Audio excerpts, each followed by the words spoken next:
Ya. Saya sekarang lagi masak, Pak. Saya tinggal di gas. Iya, yang di Bapak. Bukan masalah anti gasnya. Anak kami lapar, butuh makan, butuh kehidupan, Pak. Oke, Bapak ya. Logika berjalan dong, Pak. Iya, udah ya. Ya, akal sehat kami berjalan, Pak. Udah ya, Pak ya. Udah, kita paham, Bapak. Tenang, Pak. Ya. Kita paham, Bapak ya. Kita mengurus banyak orang dan Bapak juga ya. Kita sama-sama orang timur, Pak. Iya. Paham, Pak ya? Iya, oke.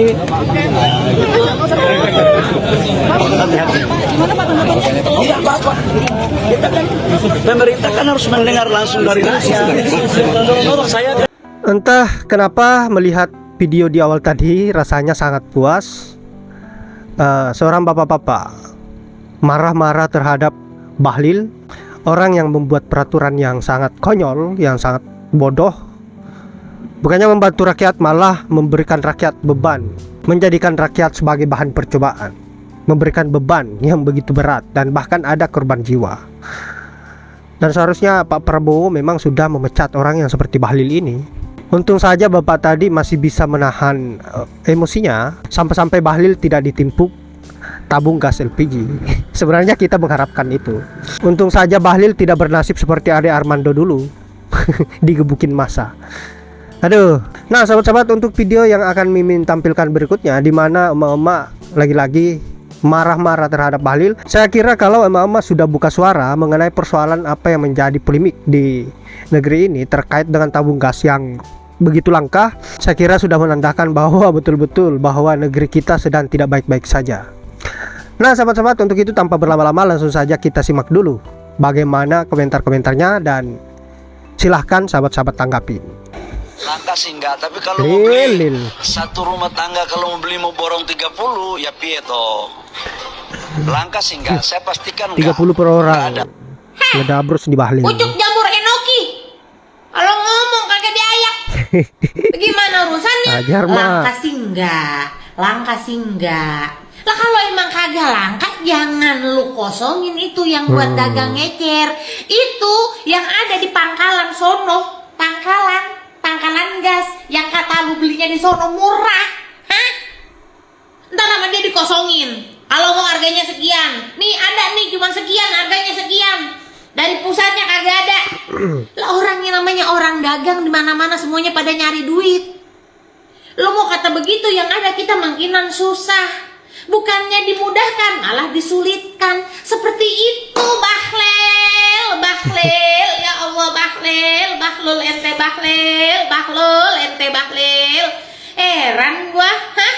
Lu suruh kita nih emak-emak ya, lu suruh kita jalan ke sono, sampai sono balik lagi dapat nih kita gas nih ya. Ceritanya lu anggap aja angan-angan lu dapat gas 3 kilo, lu pulang sampai rumah itu gas pasti pasang pakai selangnya. Apa yang terjadi? Emak-emak marah, hah? Bagus tuh tabung gas kagak ditelan sama kita, hah? Mau jalan lagi lu ke sono, hah? Naik ojek lagi 40.000. Beli gas doang, hah? Ditambah 16.000 harga di pangkalan, 16.000, hah? Sama 40.000 ongkosnya. Perkara itu gas ngempos, kudu dituker. Kalau kagak dituker, sampai Fir'aun nongol lagi tuh gas kagak bakal nyala kompornya. Ngempos, Lil. Bahlul ente Bahlil. Ya Allah, nyusahin banget lu Lil. Ada lagi orang begitu Lil. Coba itu Lil. Apa, Pak? Pengengesan. Pak Bahlil. Prengis jaluk dipecat po. Siapa yang setuju kalau dia dipecat? Setuju. Dulu orang enak-enak masak pakai keraras, pakai segelas serbuk, disuruh pakai gas katanya biar gampang. Gampang tai, gampang. Nyari di mana jualan? Itu menteri, Pok, menteri yang ngomong gitu loh. Jangan sampai ditai-taiin begitu. Itu menteri yang sekolahnya tinggi banget, yang sekolahnya banyak banget. Ya, kalau kita sekolah cuma dikit, paling SD, SMP, SMA juga gak lulus. Itu menteri, jangan sampai ditai-taiin begitu. Emang tai bener sih ah. Ini pemerintah kalau bikin peraturan yang bener lah. dipikir dulu yang serius gitu loh. Bakalan jadi gimana dampak dari peraturan itu. Apalagi ini urusannya bahan pokok, urusan gas melon 3 kg yang nggak bisa diganti sama bahan lain.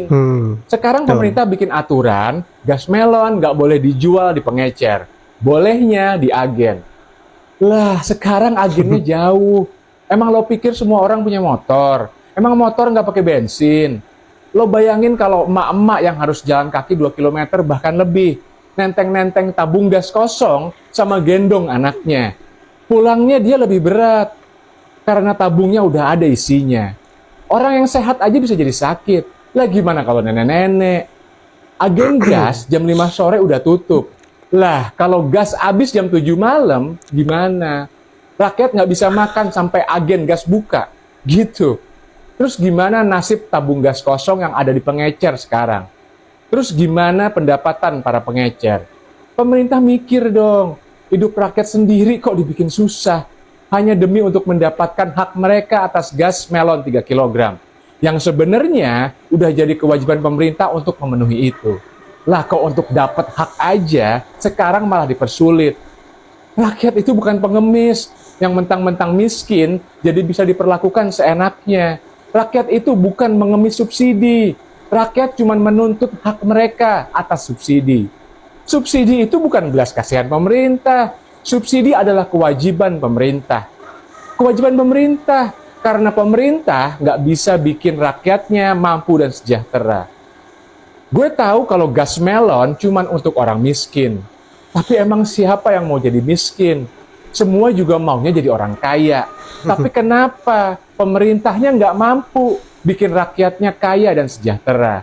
Kalau pemerintah bisanya cuma bikin hidup susah, tambah susah, ya udah, bubarin aja pemerintah. Karena apa fungsinya? Makanin duit pajak doang.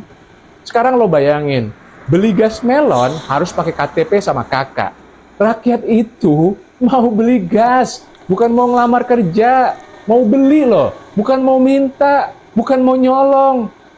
Ini peraturan udah bikin rakyat susah dan resah. Jadi harusnya bukan rakyat yang harus nunjukin KTP sama kakak buat beli gas melon. Tapi menteri yang bikin kebijakannya, yang harus nunjukin surat keterangan tidak di bawah pengaruh alkohol. Surat keterangan bebas kepentingan pribadi. Surat keterangan bebas pengaruh oligarki. Surat keterangan bebas dari kebodohan. Surat keterangan bebas dari penyakit jiwa. Dan harus dicek, palsu nggak tuh dia ijazahnya? Lo tahu nggak siapa menteri yang bikin peraturannya? Lo googling aja sendiri, biar paham. Salam semangat antitesa 24. Bahlil lagi. Aduh, nggak habis-habisnya cerita Pak Bahlil ini. Sumpah dah, suka sekali bikin warga susah. Suka sekali bikin warga emosi. Dengan kebijakan-kebijakan di luar nalar. Kocak. Beginilah ya kualitas menteri titipan itu.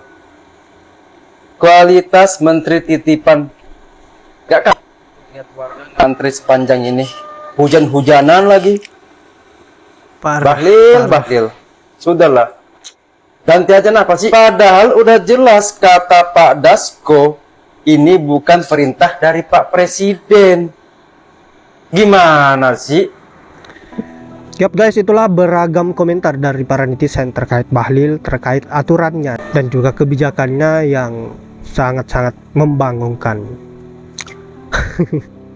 Wajar jika rakyat sampai saat ini mengkritisi terus mengenai persoalan apa yang sudah menjadi kebijakan dari Bahlil ini, dan bahkan sebagian besar rakyat Indonesia mendesak agar Bahlil dipecat saja karena sudah tidak layak jadi menteri. Nah sahabat-sahabat, saya kira Mimin tidak panjang lebar. Terima kasih sudah menyempatkan diri untuk menonton. Saya akhiri dengan ucapan wallahul muwaffiq ila aqwamit thoriq. Assalamualaikum warahmatullahi wabarakatuh.